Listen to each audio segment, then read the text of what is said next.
Children, in the classroom we studied about the lines and transversal and what type of the angles which are formed.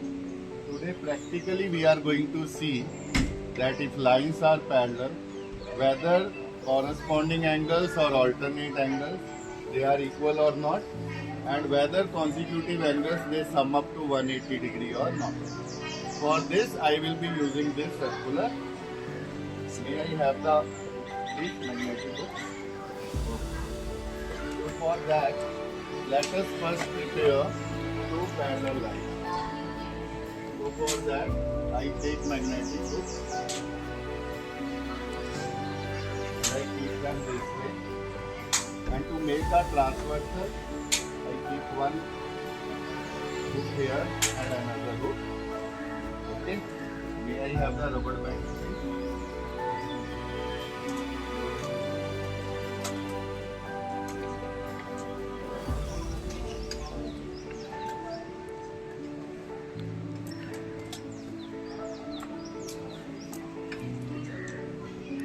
So,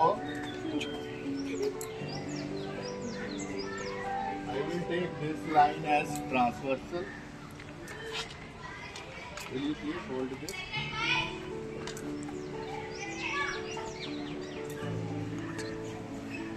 Another rubber band. Like it.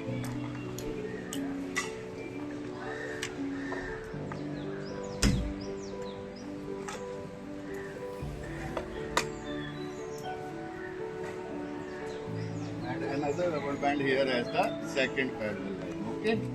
Now what I will do? May I have a pen, please? Okay, I am having a pen. So what I will do? I will keep this behind this triangle. Okay. Now I will mark the angle. So this is say angle 1. This one is angle 2. This one is angle 3. This one is angle. I have marked these angles. Now I will bring the same angles down at the same point of intersection. So as you can see, the measurement of this angle and this angle is exactly same. Similarly, the measurement of these two angles and these two angles, they are exactly same. So what are these angles known as? Corresponding angles. So we can easily see that corresponding angles are. Now what about alternate angles? Right? If I see here, this is angle 2. Now angle 2 is alternate to this. Now 2 and 4 they are equal. By which property beta? Vertically opposite angle. So if I see here, these two are again equal.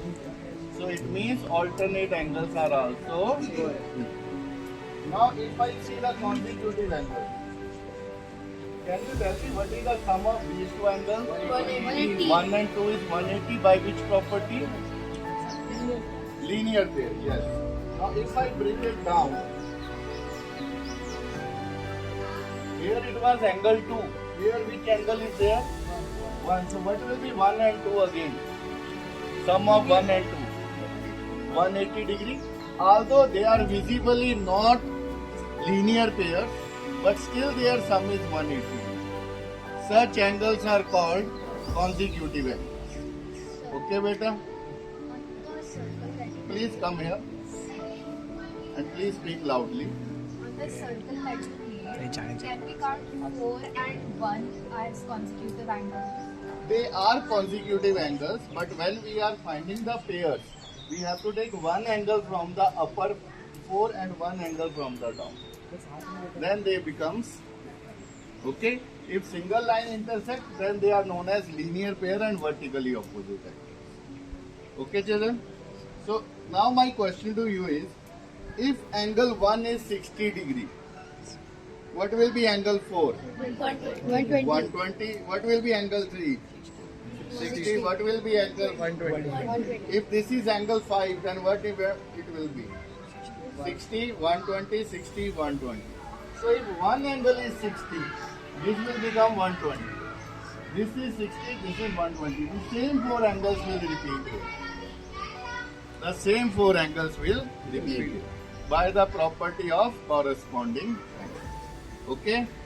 So what we have learned in the class, now we have practically seen that yes, in real life structures also they are.